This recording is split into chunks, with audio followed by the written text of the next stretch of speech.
જય સ્વામિનારાયણ વાલા હરિભક્તો, અમારી યુટ્યુબ ચેનલમાં આપ સૌનું હાર્દિક સ્વાગત છે.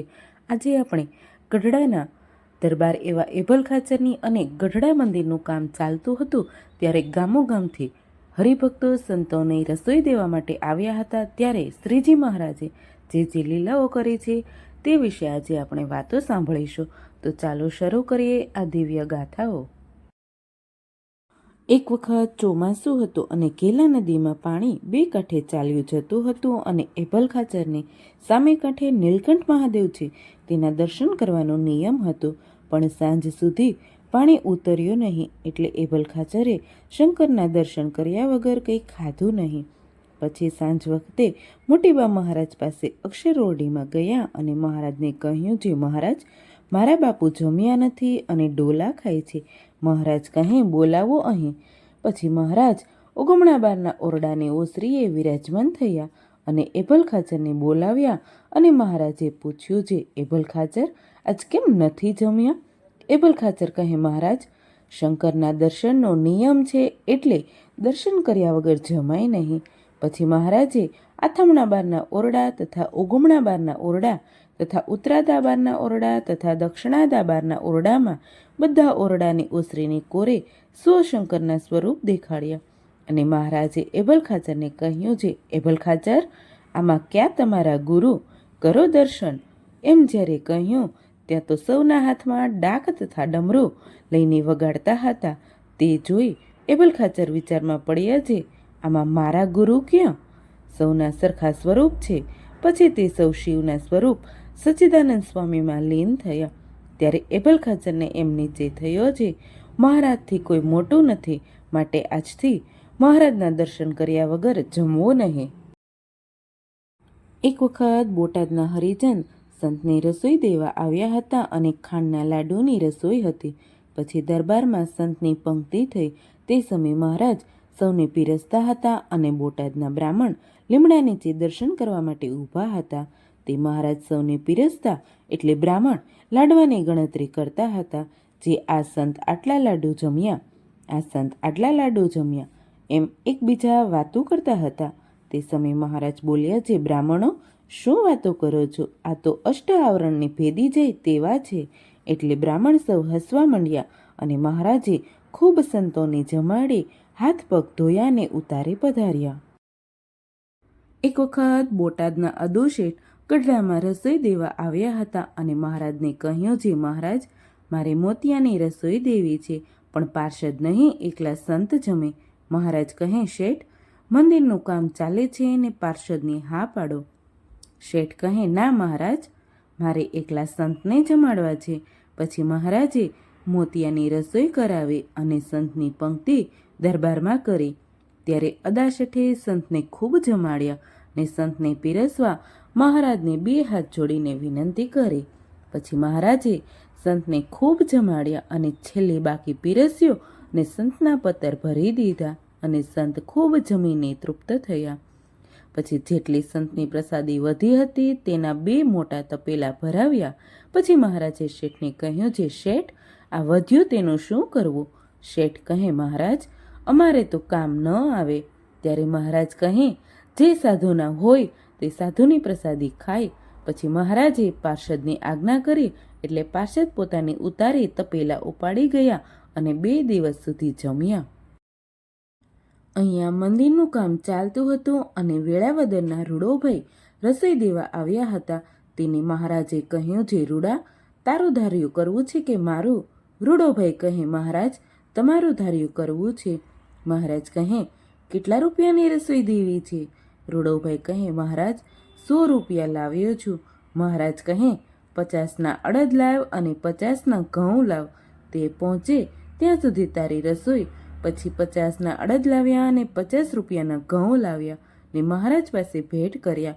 પછી મહારાજ બહુ જ રાજી થયા. પછી મહારાજે મળીને છાતીમાં ચરણારવિંદ દીધા. ગામ કરિયાણીના હરિભક્ત રસોઈ દેવા આવ્યા હતા અને તેની સાથે એક બ્રાહ્મણ હતો અને મંદિરનું કામ ચાલતું હતું. પછી હરિભક્તોએ મહારાજને કહ્યું, જે મહારાજ, અમારે મોતિયા લાડવા અને જલેબીની રસોઈ દેવી છે. મહારાજ કહે, ભક્તો, મંદિરનું કામ ચાલે છે એટલે કોઈ નવરા નથી અને ખાંડના ચૂરમાની રસોઈ કરાવો. બ્રાહ્મણ કહે, ના મહારાજ, તમારે સંકલ્પ માત્રમાં રસોઈ થાય. મહારાજ કહે, દેવ, અત્યારે મોતિયા જલેબીની થાય તેમ નથી. તો પણ બ્રાહ્મણે તથા સૌ હરિજનોએ માન્યો નહીં. ત્યાર પછી મહારાજે યુક્તિ કરીને સભામાં સૌને બોલાવ્યા.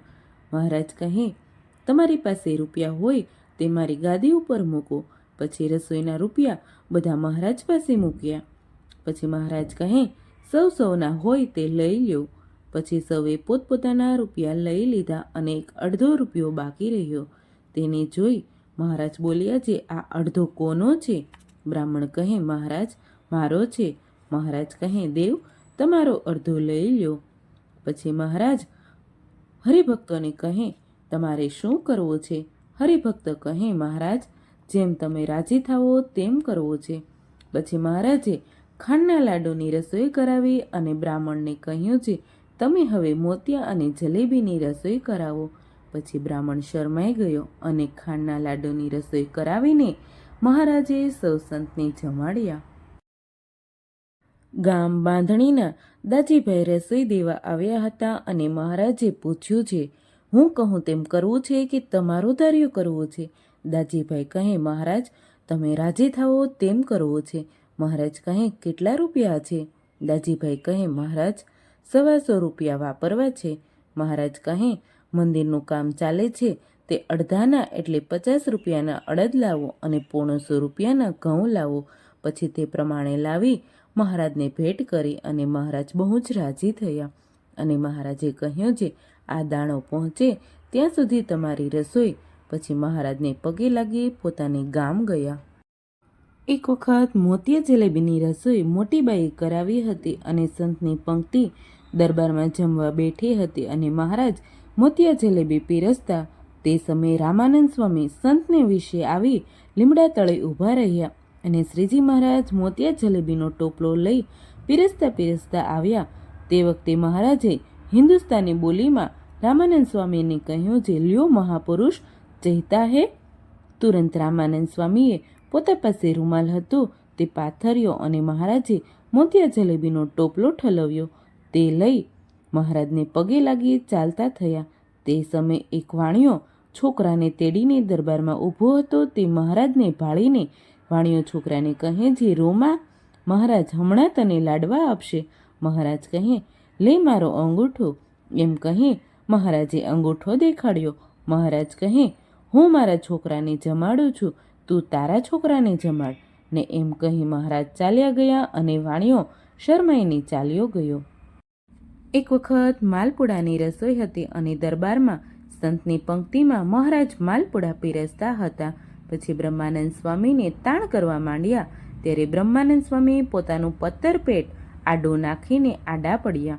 પછી મહારાજે માલપુડાનો ખડકલો લઈ સ્વામીના માથા ઉપર મેલ્યો. પછી સ્વામી માલપુડા પોતાના માથેથી એક હાથે લઈ જમવા માંડ્યા. તે જોઈ સૌ સંત હસવા માંડ્યા, જે જોને સ્વામી કેવી રમૂજ કરે છે. એક વખત દૂધપાકની રસોઈ હતી અને સંતની પંક્તિમાં મહારાજ દૂધપાક પીરસતા હતા. પછી બ્રહ્માનંદ સ્વામીને મહારાજ તાણ કરવા માંડ્યા, પણ સ્વામીએ દૂધપાક લીધો નહીં. પછી મહારાજે દૂધને તાંબડે લઈ સ્વામીને માથે ધાર કરી.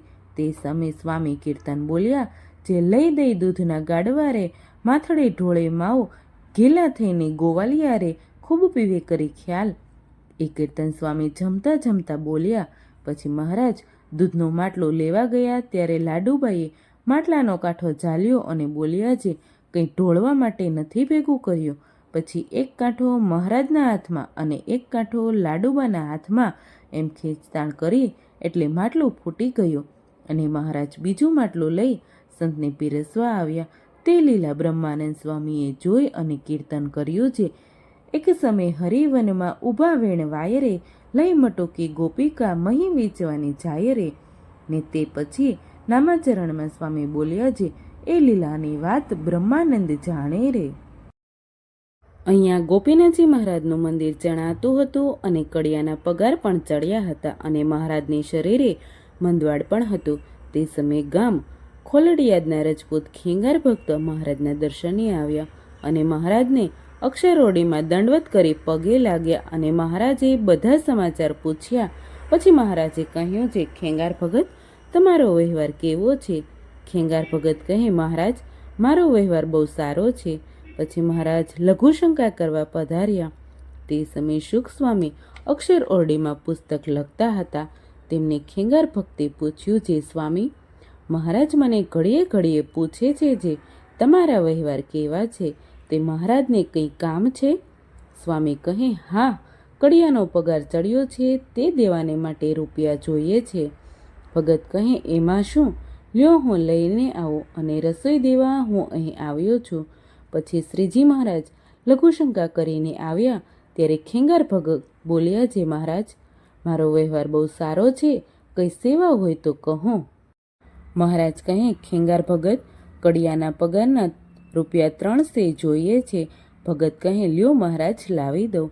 એમ કહી લાધા ઠક્કર પાસે ગયા અને કહ્યું છે, મારે 500 રૂપિયાની જરૂર છે. લાધા ઠક્કર કહે, હમણાં નાણાંની ભીડ બહુ જ છે. પછી પોતે બજારમાં ચાલ્યા જતા હતા. ત્યાં પોતાનો સગો કોઈ ગરાસિયો દરબારની તિજોરીનો ઉપરી હતો તે ભેળો થયો અને પૂછ્યું છે, ખેંગાર ભગત, તમે કેવા? ભગત કહે, હું મહારાજના દર્શને આવ્યો છું, પણ મારે તમારા જેવું કામ છે. ગરાસિયો કહે, શું છે? ખેંગાર ભગત કહે, 500 રૂપિયા જોઈએ છે. ગરાસિયો કહે, ચાલો મારી સાથે આપું. પછી તિજોરીમાંથી રૂપિયા 500 લઈ મહારાજ પાસે આવીને મૂક્યા અને મહારાજને કહ્યું છે, આ 300 રૂપિયા તમારા કડિયાના પગારના અને 100 રૂપિયા તમે માંદા છો તે તમારા ઔષધિ માટે અને આ 100 રૂપિયા સંતની રસોઈના. મહારાજ કહે, ખેંગાર ભગત, આ તમે 300 રૂપિયા આપ્યા તે તમારી લાખો રસોઈ થઈ રહી. ભગત કહે, નહીં મહારાજ, સંતને લાડુ કરીને જમાડ્યો. પછી લાડુ કરીને સંતની પંક્તિ દરબારમાં જમવા માટે કરી. તે સમયે શ્રીજી મહારાજને ખુરશી નાખીને વિરાજમાન કર્યા અને મહારાજે મુક્તાનંદ સ્વામીને સંતને પીરસવાની આજ્ઞા કરી. પછી સ્વામી સંતને પીરસી મહારાજ પાસે આવી બેઠા. તે સમયે એક ચંદનનો મોટો વાટકો ભરીને લાવ્યા.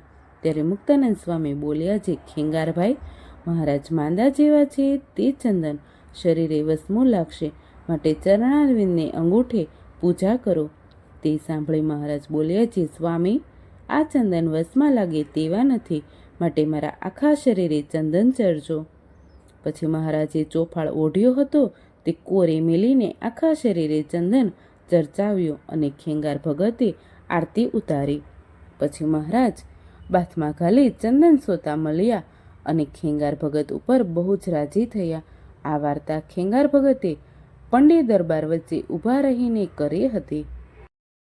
આશા રાખું છું કે મારો આજનો આ વિડીયો પસંદ આવ્યો હશે. જો વિડીયો ગમ્યો હોય તો લાઈક કરજો, તમારા મિત્રો અને પરિવાર સાથે શેર પણ કરજો અને અમારી ચેનલને સબસ્ક્રાઈબ કરવાનું ભૂલશો નહીં.